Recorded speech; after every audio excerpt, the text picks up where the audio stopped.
The sky was already fading into twilight when Jerry stopped in his tracks, heart pounding. There, lying helpless at the Oshodi under-bridge, was a man who looked like he had come back from the grave. His white kaftan had turned brown from dust and sweat. His hair was wild and matted, beard tangled like roots, and his lips trembled as if he wanted to speak, but no one cared. People walked past him like he didn't exist. Jerry squatted beside him, eyes full of worry. "Baba, are you okay? What happened to you?" The old man didn't respond. His fingers shook, reaching out in silence. Jerry looked around. Everyone kept moving. A woman passing by hissed, "This boy is looking for trouble. Who knows if that old man is a ritualist?" Another man scoffed, "He is carrying trouble on himself. If that Baba died, police will arrest him." Jerry heard every word, but his mind was made up. He gently bent down, placed his arms under the frail old man's body, and lifted him up. The old man's head dropped on Jerry's shoulder like a tired bird.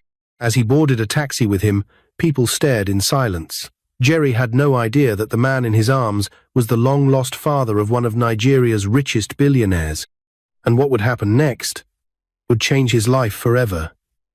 2 years before this moment, Jerry's life was full of dreams. He was just 17 then, a brilliant, determined student from a small home in Mushin. His parents, Emeka and Grace David, were the light of his world. They didn't have much, but they had each other. His father, a humble civil servant, always said, "Be kind, Jerry. Kindness may not feed your stomach, but it will feed your soul." Then came the car crash. A rainy night, a trailer lost control, and just like that, both of his parents were gone. After their burial, Jerry looked to his uncles and aunties for help, but one after the other, they turned their backs. They said he was too old to be taken in. They said he should fend for himself. One auntie even said, "You're a man now, Jerry. Your tears won't cook food." Jerry cried for days, but eventually wiped his tears and made a choice. He would survive. He used the little money left in his father's account to finish his final exams. He came out top of his class. Teachers praised him, and neighbors hoped someone would sponsor him to study medicine. But nothing came, so he picked up his safety helmet and boots and began carrying cement at a construction site. Every morning, he would pass through the Oshodi under-bridge. He saw beggars, hawkers, pickpockets, and sometimes people worse off than himself. But no matter how poor Jerry was, he still offered help when he could. A bottle of water here, a smile there. And now, on this burning day, after hauling blocks under the sun, he stood in front of this man who needed him the most. The taxi jerked through potholes as Jerry held the man close. "You'll be okay, sir," he whispered, not even sure if the man could hear. They arrived at the small compound where Jerry rented his one-room apartment, a cramped space with peeling walls, a ceiling fan that barely spun, and a mattress so thin it could be mistaken for a bedsheet. He laid the old man gently on the mattress. "Please stay here. Rest," he said softly. Then, with the last 800 naira in his pocket, he ran out. Minutes later, he returned with a hot pack of jollof rice and a bottle of water. He spoon-fed the old man, who winced at first, then slowly opened his mouth. He ate like someone who hadn't seen food in days. After the meal, Jerry boiled water and made tea. He tore the last slice of bread and gave it to him. Later that night, the old man sat up, hands trembling, but with life in his eyes. "My son," he said, voice dry like cracked glass. "You don't even know me, yet you saved me. I would have died today." Jerry smiled faintly. "It's okay, Baba. What matters is you're safe now." The old man paused. "My name is Sam Obinna. I am the father of billionaire Maxwell Obinna." Jerry's hands froze. "Sir, you mean the Maxwell Obinna, the one that owns Max Group?" He nodded. "I was kidnapped from my son's mansion in Banana Island. They beat me, starved me, took the ransom but refused to let me go. I escaped, but they caught me again, beat me more, and pushed me off their van." Tears welled up in Jerry's eyes. "God, I walked through bush paths for hours, No food, no water, just pain and God. Jerry took a shaky breath. Do you remember your son's number? The old man nodded slowly and began to recite. Jerry dialed the number on his small phone. It rang. Then a deep voice answered, Hello? Who is this? Jerry cleared his throat. Good evening, sir. My name is Jerry. I think I found your father. There was silence. Then, What? Maxwell's voice became shaky. Put him on. Please. Put him on. Jerry handed the phone to Baba. Your son wants to talk to you. Baba took it with both hands. Maxwell. My son. There was a pause, then a sound like someone screaming on the other end. In less than 30 minutes, the loud roar of engines echoed down the street. A black G-Wagon followed by 2 other SUVs rolled into Jerry's quiet compound. Neighbors peeked through their windows. Some came outside barefoot. From the front seat, a tall, well-dressed man jumped out and ran straight toward Jerry's room. It was Maxwell O'Binner. He entered, saw the old man, and fell to his knees, tears pouring down his face. Papa, I thought I lost you. As father and son hugged tightly, everyone in the compound watched, stunned. But no one was more surprised than Jerry, when Maxwell turned to him and said, Pack your things.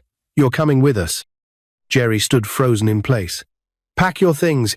You're coming with us, Maxwell repeated, still kneeling by his father's side. The room felt smaller than ever.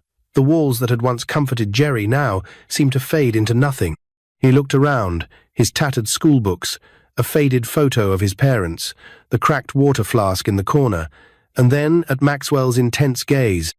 Sir, Jerry stammered, I don't understand. I only did what anyone would have done. No, Maxwell said firmly. Not everyone would have done what you did. Most people walked past him. But you stopped. You carried him.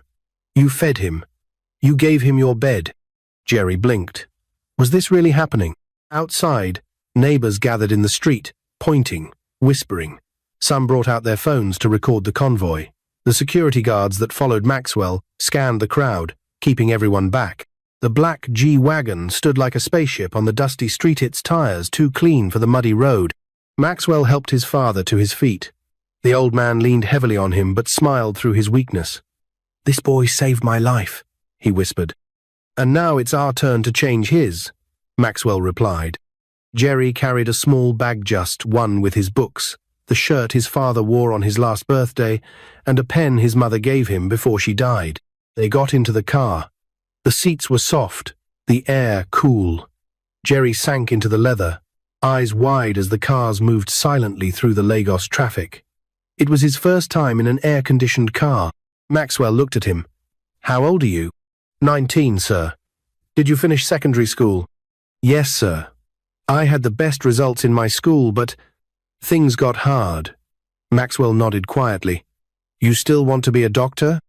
Jerry looked down. More than anything in the world. The billionaire leaned back in his seat, arms crossed. Then you will be. Banana Island looked like a dream. The gate alone was taller than the school Jerry once attended. The security men saluted as the convoy pulled in. As the G-Wagon rolled into the compound, Jerry's heart thumped. The house wasn't just a mansion, it looked like a hotel. White walls glowed under golden lights. A fountain danced in the middle of the courtyard. Flowers lined the walkway like they were designed by angels. Housemaids in uniforms rushed out. A tall chef in a white hat opened the door. A nurse came running from a side building. Everyone froze the moment they saw Baba. One maid gasped, Baba? The old man gave a tired smile. I'm back, my children, they cried. Some knelt. Some covered their mouths in disbelief. Jerry stepped out of the car slowly. He didn't want to touch anything. It all looked too clean, too expensive, too unreal. Maxwell walked him inside. Jerry was given his own room. His mouth fell open the moment he stepped in. The bed was bigger than his whole apartment. The sheets smelled like fresh rain. There was a bookshelf, a computer, even a small fridge with water bottles. He touched the wall, just to be sure it was real. He stood there for minutes, not knowing whether to sit or stand. Then there was a knock. A soft voice came through the door. "Can I come in?" Jerry opened the door and saw her. A girl about his age, with rich brown skin and long curly hair tied in a bun. She wore a simple yellow top and blue jeans. Her eyes were warm. "I'm Eliana," she said. Jerry blinked. "My dad told me everything," she said with a small smile. "About how you found Baba. I wanted to say thank you." He swallowed. I couldn't leave him there." Eliana nodded. "Still, thank you." Then she noticed the biology textbook sticking out of Jerry's bag. "You like science?" Jerry's eyes lit up for the first time. "I love it." Eliana smiled. "Me too. I want to be a medical doctor." Jerry chuckled, almost shyly. "That's my dream too." At that moment, something unspoken passed between them like two puzzle pieces clicking together. From that day, Jerry's life began to shift. Maxwell personally hired a private tutor who had taught medical students at a top university. Every morning, Jerry and Eliana studied side by side in the mansion's library. He learned faster than he ever had. Eliana was smart, funny, and kind. She laughed when he made mistakes and helped him catch up. They'd study in the garden, under trees that swayed gently in the wind. At night, they'd talk about the stars, diseases, surgeries, and their dreams. Maxwell didn't just stop at education. He also took Jerry for a complete medical checkup, bought him clothes, and even replaced his broken phone with a new one. But Maxwell never treated Jerry like charity. He listened to him, asked about his parents, respected him. Baba too recovered quickly. He always asked for Jerry, even when surrounded by nurses. "Where's my son?" he'd say. "The one who saved me."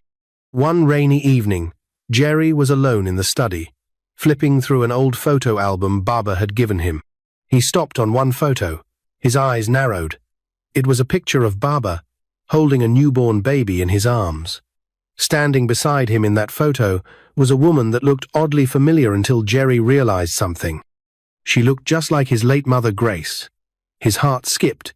He flipped more, page another photo. His mother, younger, holding a toddler, and beside her again was Baba. But why?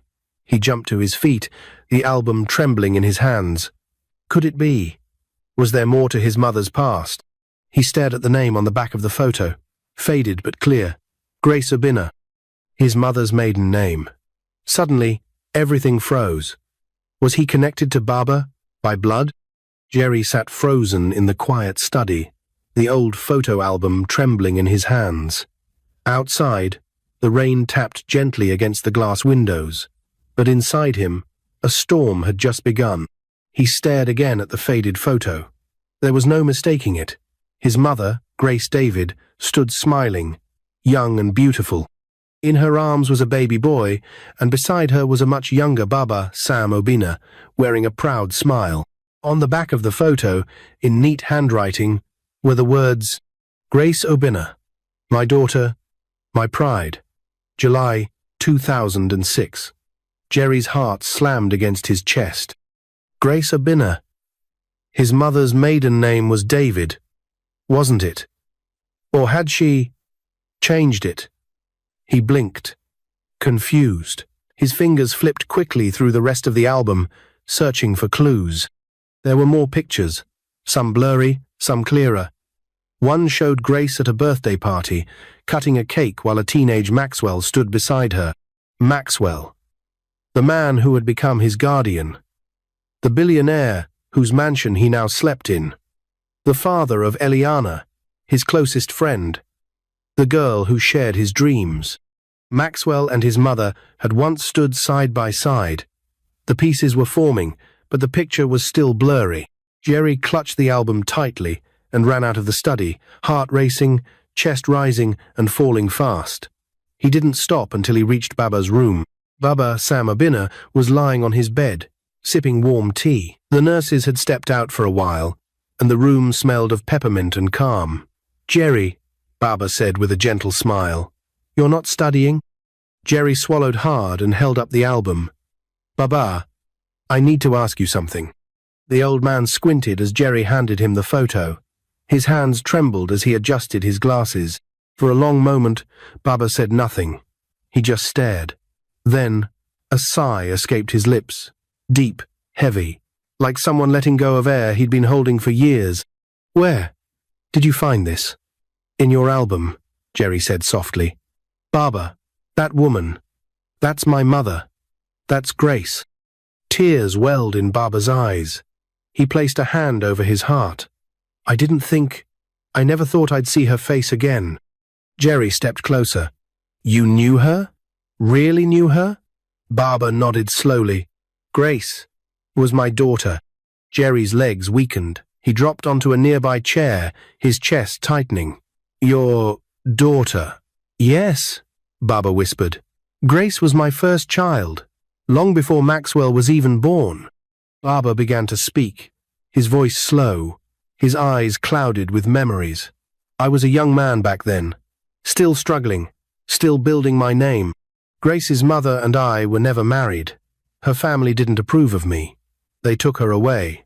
I didn't see Grace again until she was in university. By then, she had taken her mother's surname, David. She didn't want anything to do with the Obina name." He sighed. "But I kept track of her from afar. I paid for her schooling secretly.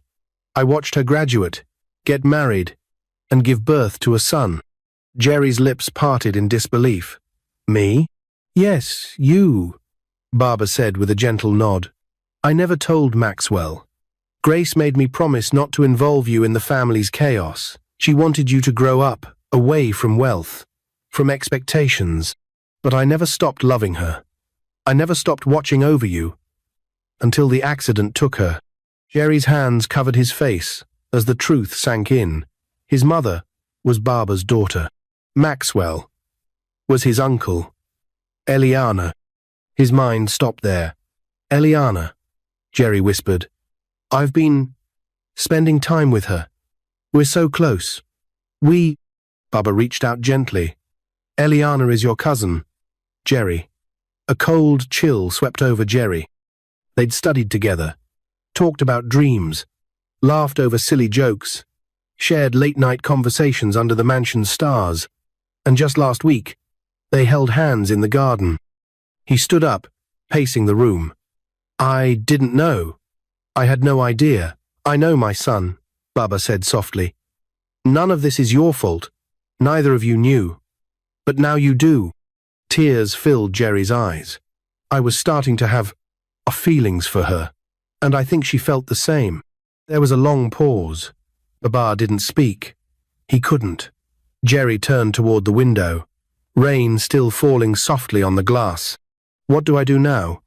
"You focus," Baba said, sitting up. "You remember why you're here, why you helped me when others didn't. You're not just a kind boy, Jerry. You're a light. But everything's changing. No, you're still you. And Eliana is still Eliana. Nothing will erase the bond you've built, even if it takes a new shape." Jerry wiped his tears. "Does Maxwell know?" "No," Baba answered. "And I think it's time he did." That night, Maxwell invited Jerry to the private dining room for a quiet dinner. The room was dim, the table set with golden cutlery and flickering candles. Jerry sat silently. Maxwell noticed. "You're quiet today." Jerry looked up. "There's something I need to tell you, sir, and I think you should hear it from me." He told him everything, from the album to the photo, to the discovery that Grace was Baba's daughter. Maxwell's fork dropped from his hand. "Grace, my sister?" Jerry nodded. "She was my mother." Maxwell leaned back in his chair, stunned. "That means you're my nephew." Silence fell. Maxwell wiped his eyes, his voice shaky.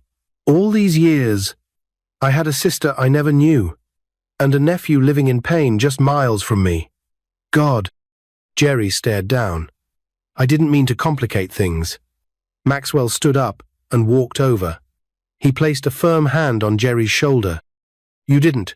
You saved my father. And now, you've brought my sister back to me, even though she's dead." Later that night, Jerry sat on the balcony outside his room, the cool breeze brushing against his face. The door opened quietly. Eliana stepped out. I saw you crying earlier, she said gently. Jerry nodded. I found something out today. Something big. She sat beside him, silent. Then he turned to her.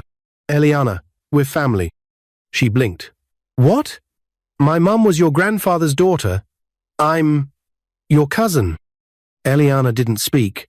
Her lips trembled. Her eyes widened.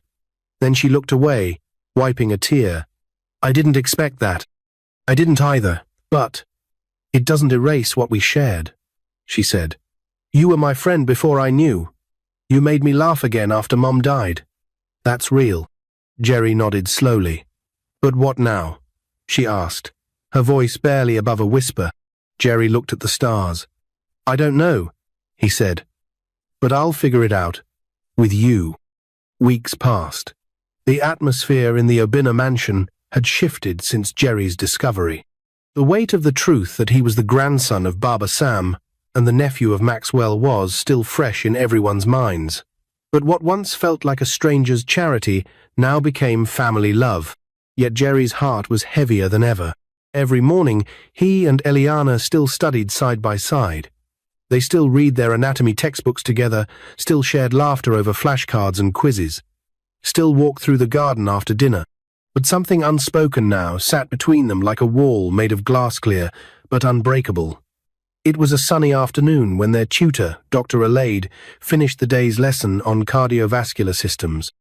As he packed his files, he smiled. You two are some of the brightest students I've ever had. Eliana smiled politely. Jerry forced a nod. When the tutor left, Eliana turned to Jerry. Want to revise together? He hesitated, eyes on the textbook. I think I'll study alone today. She nodded, trying not to look hurt. Okay. She left the library in silence. Jerry watched her go, his chest aching. Why does something that once felt so easy now feel so hard? He closed the book and placed his forehead against the desk. Later that night, Jerry found Baba Sam in the garden, sipping Zobo under the moonlight. The old man looked up and smiled. Come, sit with me. Jerry sat. You're avoiding her, Baba said. Jerry sighed. I don't know how to act around her anymore. We were so close. Now, I keep thinking, what if someone says something? What if people don't understand? We're cousins. Baba nodded slowly. Let me tell you a secret. Do you know how many wealthy families in this country started from cousin marriages? Jerry looked shocked. What? It's not unheard of. But that's not even the point. The real question is, do you care for her, Jerry? I don't know. Baba smiled. You do. I see it in your eyes. But you're scared. And that's okay. Love is not about certainty. It's about courage. Jerry looked away. And if she doesn't feel the same? Then you'll still be her friend. Still be the boy who saved an old man from dying alone under a bridge. And that is more than most men can ever say. University entrance exam day arrived. Jerry and Eliana walked into the examination center together, but barely spoke. The silence between them had grown louder with each passing day. Inside the hall, the air was thick with tension.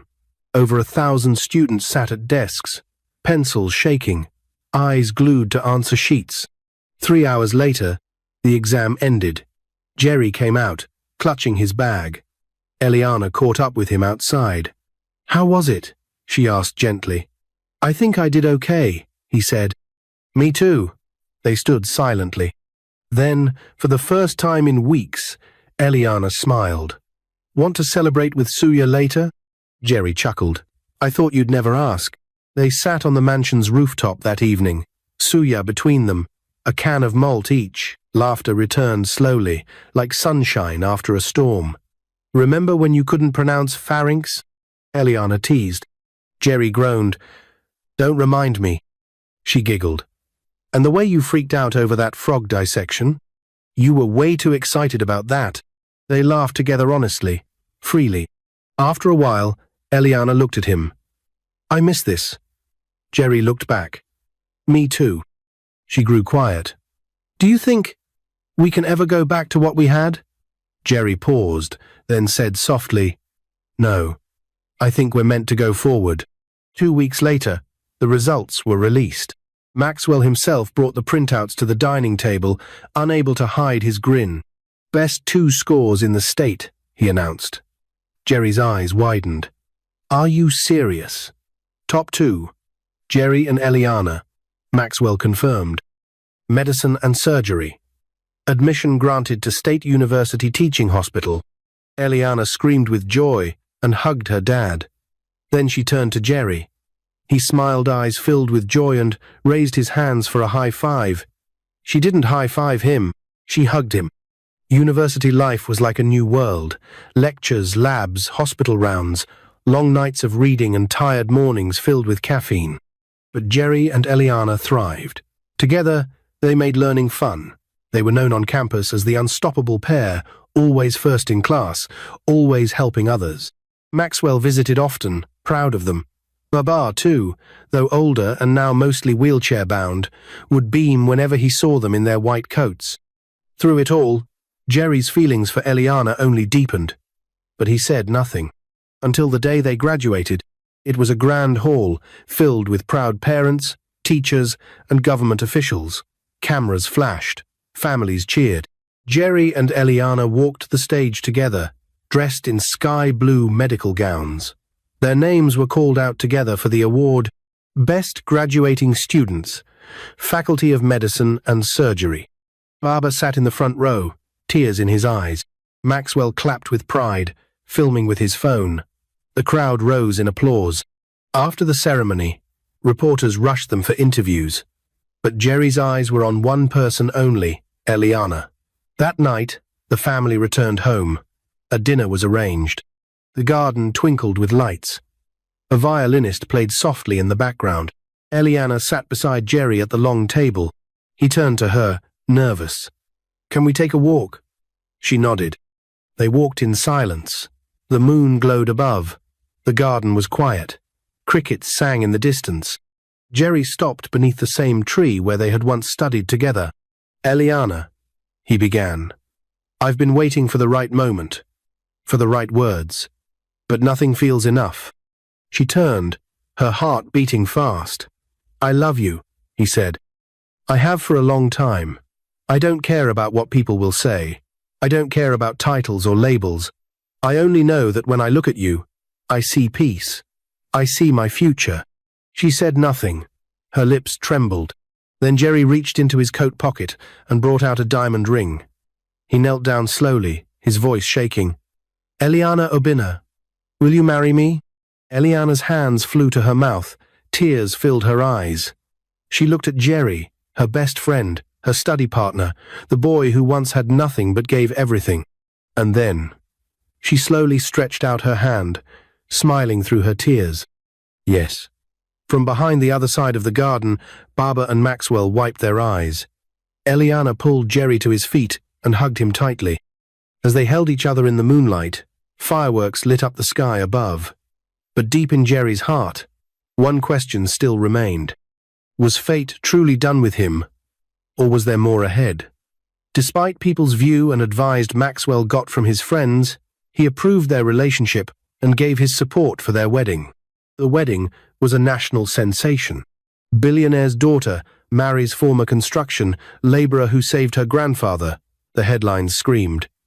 But for Jerry and Eliana, it wasn't about fame or wealth. It was about the long, winding journey that led them to that altar under the mansion's garden trees. The garden where Jerry had once read medical textbooks alone was now draped in fresh white flowers. Twinkling fairy lights lit up the sky like stars had come to attend the ceremony. Chairs lined both sides of a green carpet, and at the far end, beneath a wooden arch wrapped in gold fabric, Jerry stood, hands trembling, heart thudding. As music filled the air, Eliana walked down the aisle in a simple white dress, arm in arm with her father, Maxwell. She looked radiant, not because of her gown, but because of her smile, the one she had worn the day Jerry first held her hand at the exam center, the one she had worn when she said yes under the moonlight. Baba Sam sat in the front row, his wheelchair pushed close enough to the aisle that he could reach out and touch it. He wiped his eyes repeatedly with a white handkerchief. As the officiant spoke, Jerry could barely hear anything. He was watching Eliana. "This is real," he told himself. "She's really mine." And when they were finally pronounced husband and wife, the guests clapped, shouted, and danced, but Jerry only saw her. And she, him. Life after marriage was sweet, but not without its lessons. They moved into a smaller home within the estate, close enough to family, but far enough to build their own life. Jerry continued his residency at one of the best private hospitals in Lagos, the same hospital where Eliana also worked. They were a team, as always. Maxwell, proud of them both, often visited with lunch packs and jokes. Baba, though older and slower, would roll into the house on his wheelchair every Sunday, telling stories of his youthful days and blessing them with prayers. Their love wasn't the kind found in fairy tales. They had arguments over dinner choices, fought over who forgot to restock the fridge, laughed over inside jokes, took turns waking up early, shared tea when too tired to cook. And through it all, Jerry never stopped remembering where he came from. He continued to volunteer at free health clinics. He visited the Oshodi Under Bridge once every month, giving food and first aid to homeless people. He always paused at the exact spot where he had first seen Baba and whispered a quiet thank you to the universe. 3 years passed. People began to ask questions. "Are you not going to give us a grandchild?" Maxwell would say playfully, but Jerry could see the worry in his eyes. Even Baba would ask sometimes, gently. Jerry and Eliana smiled through it all. They didn't tell anyone about the quiet hospital visits, the test results, the sleepless nights when Eliana cried into his chest, whispering, "What if something is wrong with me?" Jerry always answered the same way. "There's nothing wrong with you. We're not waiting on science, we're waiting on God." And one night, under the same garden where they got married, Eliana came running barefoot, pregnancy test in hand, sobbing and laughing at the same time. "I'm pregnant," she screamed. Jerry stared, mouth open. Then he swept her up and twirled her around, both of them crying and laughing together under the stars. 9 months later, on a warm Friday morning, cries echoed through the hospital corridors. Nurses smiled. Doctors clapped. Jerry held his newborn son in his armstony, wrinkled, beautiful. "Welcome, Joshua," he whispered. Maxwell stood at the door, shaking with joy. Baba, though too weak to come to the hospital, sent a voice message. "May this boy carry the strength of his father, the wisdom of his grandfather, and the kindness of the one who raised him." They all cried listening to that message. And little Joshua? He cried too, his small hands clenching like he had a story of his own to write. One quiet morning, months after Joshua's birth, Baba asked to see Jerry alone in the garden. The old man looked thinner, weaker, but his eyes still shone like glass reflecting the sun. "My son," Baba said softly, "I have lived long enough to see my pain turn into purpose." Jerry sat beside him, holding his hand. "When I lay under that bridge," Baba continued, "I thought I was forgotten. But God didn't forget me. He sent you, the very seed of my daughter, to bring me back home." Tears welled in Jerry's eyes. "Promise me something," Baba said. "Raise Joshua to know kindness. Make sure he never walks past a man in need." "I promise," Jerry whispered. That night, Baba slept peacefully and never woke up. He was buried with honor, a national hero, his life story told on news channels and in newspapers. But for Jerry, Baba wasn't just a man from history. He was the reason everything began.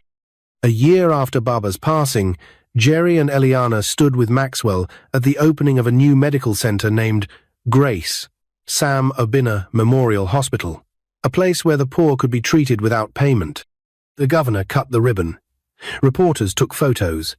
Jerry stood behind the podium, his son Joshua on his hip, and told the crowd, "I was once the boy who had nothing. I carried cement on my back just to eat. But one day, I carried a weak old man from under a bridge, and everything changed. That man was my grandfather. And today, we open this place not as billionaires, but as people who understand what kindness can do." The crowd clapped. Eliana wiped tears. Joshua waved, not understanding the moment, but giggling all the same. Later that night, Jerry stood alone in the garden, the same garden where he had proposed, the same garden where he had once sat, confused about his future. Now he had a family, a career, a legacy. Eliana stepped behind him, wrapping her arms around his waist. "What are you thinking about?" she whispered. He looked up at the stars. "I'm thinking about the boy I used to be, and how one act of kindness changed everything." Eliana leaned her head on his shoulder. "You still have that kindness. It's what made me love you." He turned, smiled, and kissed her forehead. As they walked back inside, little Joshua toddled toward them, arms outstretched. Jerry scooped him up and looked into his eyes. "One day," he whispered to his son, "you'll hear this story.